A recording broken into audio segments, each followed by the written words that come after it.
Ayan mga kuys, nakita nyo naman, grabe oh. Nandito tayo sa Alfonso, Cavite mga kuys, pero talagang yung lakas ng hangin ang talaga nakakatakot. Alam nyo mga kuys, yung may pagkakataon na gusto mo lumaban sa buhay mo, pero mangyari, ibabagsak ka ng hangin yan oh. Yan mo, grabe ng mga kuys, tingnan nyo. Ingat tayo palagi mga kuys, always tayong migop na sabaw sinigang, kain.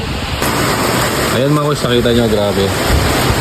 Hindi lang malakas yung ulan, pati yung hangin malakas talaga. So mag-ingat tayo palagi mga kuys.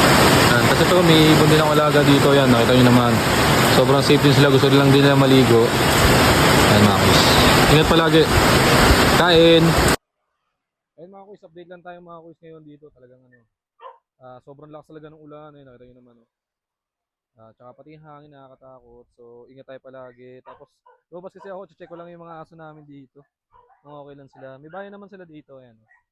May bayan naman sila dyan. So takot na sila sa hangin kasi. Pero sobrang goods naman sila. Yan mga kuys. Kaya ingat tayo palagi mga kuys. Yan, grabe mga kuys. Check natin ngayon kung anong kalagayan dito sa amin. Grabe, ingat tayo palagi mga kuys. Sobrang lakas ng ulan talaga, tsaka pati hangin. Naman, check ko yung mga aso namin kasi mga kuys, may bahay sila dito eh. Yan, sobrang goods naman sila.